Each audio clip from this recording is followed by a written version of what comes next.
This is side 2 of tape 2 of a series of tapes on the history of Hawarden, Iowa that are being made by Proctor W. Maynard, who grew up in Hawarden, Iowa during the period from about 1909 or 1910 on into the late 1920s and the 1930s, when he was away from home most of the time after that.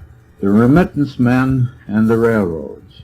On side 1 of tape 2, at the end, I had mentioned the remittance men that accompanied the coming of the railroads. I had said that I would continue the commentary on this side. Both the Chicago, Milwaukee, and St. Paul Railroad, running north and south through Hawarden and Calliope, and the Chicago and Northwestern Railroad, running east and west through Hawarden only. They bore different names in the earlier stages of their development. They were both land-grant railroads. This meant that the federal government owned lands which, by act of Congress, were granted in alternate townships along the proposed right-of-way to the railroad developers. The in-between townships were public lands available for homesteading. This arrangement was intended to provide the railroad developers with land assets against which stocks and mortgage bonds could be sold to provide construction funds. The lands of the railroads could be sold to settlers.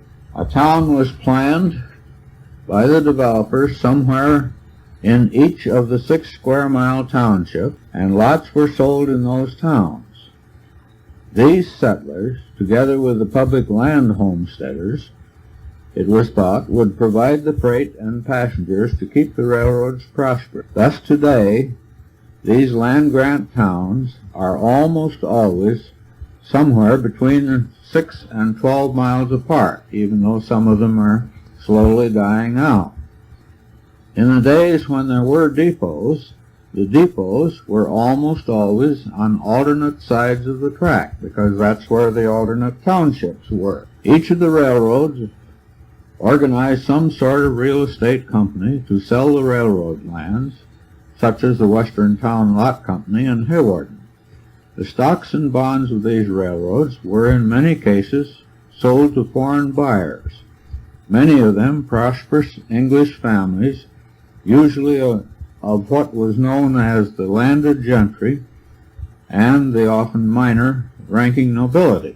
The prominent English families had traditional occupational roles for their sons to follow. If there were several younger sons, and sometimes when the sons got into too many or too serious escapades, it was a common practice to ship those individuals out to where the family wealth was invested, to keep a watchful eye on developments. These individuals received a regular remittance from home. It is tempting to use the word check, but this probably would not be correct in most cases. Checking accounts would not be too common then, especially in England and Europe. More probably, it was in the form of a bank draft or a letter of credit. With many of these men, it happened sooner or later that the family fortunes back home took a bad turn, and the remittance could no longer be sent. Many of the men had homesteaded previously. Some, fewer in number, had gone into business or professions for themselves. Many became farmers or lived in town as farm owners with tenants on the farm. Because Hawarden was to be a division center for 3 divisions on the Northwestern Railroad before the railroad crossed the Big Sioux River into the Dakota Territory and on up into the ranching country and the Black Hills area, it was natural that a number of these young Englishmen, sons of families that knew about or had an investment in the railroads, would come out there. Quite a good many of my father's friends and acquaintances as a young man were these young people who received this monthly remittance. I remember that Mr. Paramore told my mother that his family, who were what I suppose you would call landed gentry, they had a large cattle and dairy business in England, had to discontinue his remittance because the hoof and mouth disease had largely wiped out their herds in England. He, in the meantime, had married the daughter of a photographer out in Nebraska. So he had to get busy. He learned the photography business and opened a studio in Hawarden. Doc Neal, who raised racehorses and had a track on his farm toward Hudson, was another. He was always called Doc. I am not sure, but I believe he was trained as a dentist. I am sure that there were others that my father mentioned, whose names I cannot now recall. Incidentally, although the Maynard name is an Old English name, my father and grandfather were not of this remittance category. Supposedly, the family came to this country, to Massachusetts, in 1629 as a part of the Cromwellian Roundhead exodus following the Stuart Restoration. It is my personal judgment that these young men, having had a better education and social background than many of the pioneers in many of the frontier communities, such as Hawarden, influenced Hawarden's development more profoundly than is generally realized. It was, in a sense, a broadening and liberalizing influence, although Hawarden would not be a liberal community in the sense that term is used today. This influence, more or less sandwiched in between the Scandinavian influence to the west and the Dutch and German influence to the east, acquired a pattern of its own, perhaps more so in my father's and grandfather's day than today. But to a considerable degree, even in my young manhood, I now feel that this distinctive pattern was apparent. Certainly you can see this English influence in the names of the land-grant towns along the Northwestern and Milwaukee Railroads. Hawarden is, of course, the name of the country estate of Prime Minister Gladstone, Prime Minister of England at the time of the railroad development. The Gladstone Hotel and Gladstone Hill further reflect this fact. To the best of my knowledge, there is no comparable recognition for his arch-rival, Disraeli. Disraeli, of course, was always too financially hard-pressed to have much of an estate. But Ireton, Morris, Alcester, Beresford, Westfield, Akron, Chatsworth, Hudson, Fairview, these are all names of famous English country estates or of lords and dukes. So in that little corner where the two railroads intersect, you will see direct evidence that it was foreign capital, much of it British, that played a vital role in building America's industrial expansion after the Civil War. Later on, when World War I came along, many of these investments held in British hands found their way back to this country as Britain bought war materiel from America before we entered World War I. World War II largely completed this exchange and left Britain largely strapped to these holdings in America. I cannot help but wonder what the story will eventually be of similar investments by the Saudi Arabs, by the Japanese, by the West Germans in America today, whether at some future time they too will go through an exchange similar to that of the British. Of course, no one knows. The annual GAR Memorial Day exercises. Gil Shoemaker, if I remember correctly, had been a drummer boy in the Civil War. At least he was one of the younger and more vigorous of the surviving GAR veterans that always conducted the exercises on Memorial Day. The services were usually held downtown on Main Street, using the oversized hay wagon, which we always called the bandwagon, as a platform. Gil Shoemaker usually read the roster of the GAR veterans, those still living and those dead, in the Hawarden chapter of the GAR.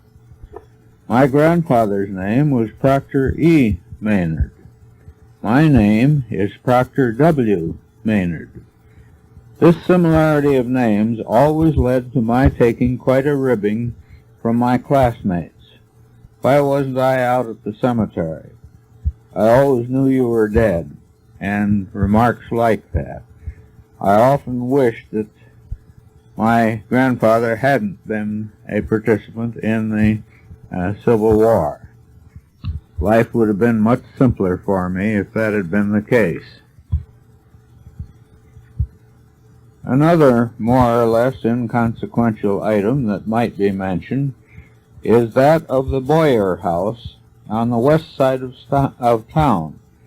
The story, as I always heard it, was that a man by the name of Boyer had borrowed money from a local businessman. I always heard that it was Will Metcalf, but I do not know if that is correct. The story went that he was to start repaying the loan for building the house when it was completed. Supposedly he took advantage of that proviso by never finishing it. For as long as I remember, it was never completed. There always was scaffolding, and from time to time work being done. Incidentally, one of the Boyer boys built one of the first, perhaps the only, homemade airplane built in Hawarden. I do not remember whether it ever flew, nor do I know what eventually became of the Boyer boy. Still another episode of this period concerned the explosion of the flywheel of the steam engine at the municipal power plant located just across the street from the southeast corner of the city park. The flywheel of the steam engine was very large in diameter, perhaps 12 to 15 feet, and of massive construction. Probably it was of cast iron construction. Like all such steam engines, the speed of the flywheel is controlled by a relatively small item called the governor, not much larger than a man's hand. Something went wrong with the governor one night. It broke, and the flywheel began to go faster and faster. There was no way that the operator could shut it down, and eventually it flew apart from centripetal force. Big chunks flew through the roof, and for considerable distances, perhaps at least a quarter of a mile. I remember one went north, clear across the entire park, and landed in the yard of, I believe, the second house, just a few feet from an occupied bedroom. The power plant was eventually rebuilt down by the Northwestern Railroad tracks, at first to save the cost of so much coal hauling. At some point it was converted to a diesel engine plant, and for a good many years the throb of the diesel engine could be heard over much of Hawarden. Of course, Hawarden's power plant has over the years attracted considerable municipal attention, since it was able to pay a substantial part of the cost of local government without collecting much in the way of taxes. Always a large part of the profitability, of course, lay in the demand of the gravel pits for electricity for their operations. Another episode that is worthy of some comment, at least from a personal point of view, is the associated church supper and the resulting typhoid epidemic in my senior year in high school. My brother, my sister Myra, and my grandmother Wallace were all down with typhoid fever, as were some 9 or 10 other individuals who attended that church supper. I, too, ate with those same individuals at the same table and of the same fruit salad to which the disease was eventually traced, but I did not get the typhoid fever. This was because the summer before I had gone to one of the first CMTC camps at Fort Snelling. I was required to have the typhoid inoculations before attending that camp, and that had protected me. My grandmother had a relatively mild case, as is often true of old people, but my brother and my sister had very severe cases. As often happens in severe cases, their hair all came out. For a number of weeks they had to go to school either with a stocking cap or with just fuzzy hair, semi-bald heads. They both hated the situation greatly, no matter whether it was stocking caps or a semi-bald condition. When the hair did come back in, as it did eventually, it was very, very curly. Myra's in particular was just a mass of ringlets. She disliked that perhaps even more than she did the baldness. There was one aspect of the typhoid epidemic that pleased me very much. When Archie and Myra began to recover, about the only food that they could have for some time was ice cream. My father, with me helping, had to freeze a gallon of ice cream every day. This was the old-fashioned egg custard ice cream. For me, this was a real feast. One young boy, a relative newcomer to the community, was the only person who died in the epidemic. My brother and I are not quite in agreement as to what the source of exposure was that brought on the epidemic. As I remember it, a typhoid Mary, who did not know that she was such a carrier, had handled some grapes in a wholesale fruit and vegetable house in Omaha. As a typhoid carrier, she had to give up her job and any food handling work that of any kind that she might be interested in. This was quite a tragedy for her, since she was a low-income person who knew only that kind of work. In those days, they did not know that removal of the gallbladder usually ended the carrier problem. My brother says that the U.S. Public Health Service investigation, which happened as with all such epidemics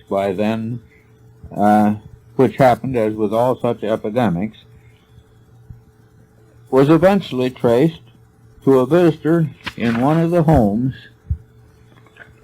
from somewhere out east, who also did not know that they were a carrier.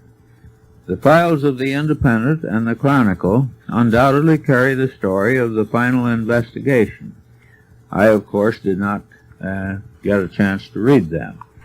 By that time, I was away at college and do not remember what the ultimate outcome was. On the subject of foodstuffs, I might mention 2 apple trees that I regarded very highly. Both are gone now. I wish some nursery had gotten cuttings from them.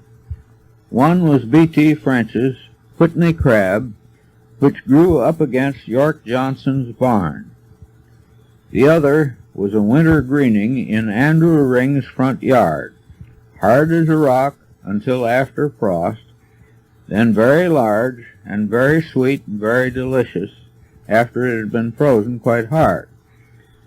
Both are real losses to horticulture that no cuttings were made from them, and the trees are gone for good.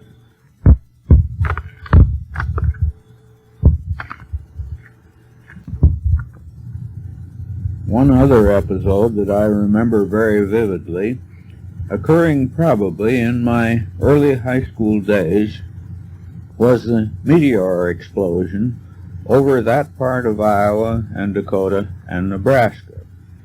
One night I was standing at the kitchen sink getting a drink when I looked out the window. As I remember it, it was in the late fall or winter. I looked out the window, and all at once the garden was lighted up just as bright as day. My father was in the living room, and I was kind of scared. I went in to tell him about it and to ask him what it was. As soon as I explained that everything everywhere was just as light as day, you could have read a newspaper, he jumped up and went out to the door. Sure enough, they heard what he was looking for. He heard sounds as though a huge gun had been fired somewhere. He had had astronomy as a college student, and he recognized that what had happened was that a meteor had passed over that part of Iowa, and later we knew Nebraska and Dakota, and had exploded. Parts of the meteor were later found in down in Nebraska. The total event, of course, caused great panic among the packing house workers, most of whom were recent immigrants from southern and eastern in the Stockyards district in Sioux City. I remember the paper was full the next day of stories of how the people particularly down in the river flats, reacted to this. But I'll have to admit that I was pretty much scared too, to look out and see everything as bright as day like that.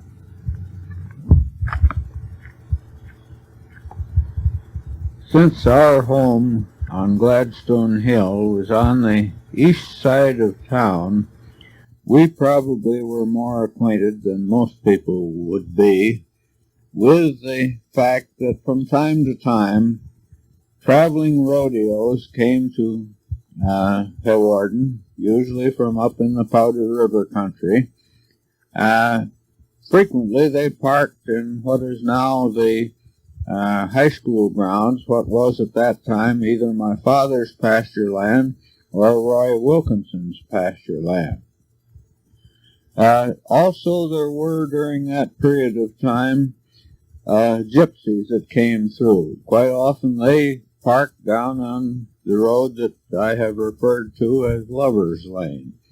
But both the traveling rodeos, usually they were in a covered wagon, a horse-drawn covered wagon, had a few bucking horses and maybe some bucking steers and things of that sort with them.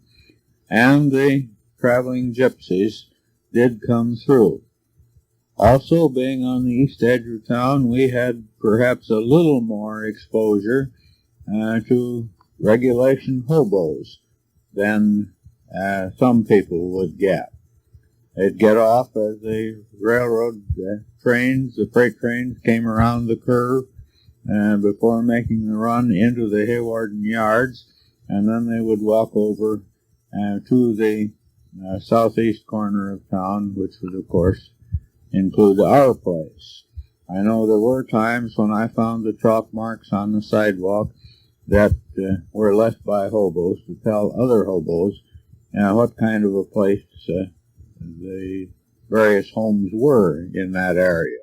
This is the end of side 2 of tape 2 of the series of tapes made by Proctor W. Maynard on Hawarden, Iowa, in the period before and after World War I, up to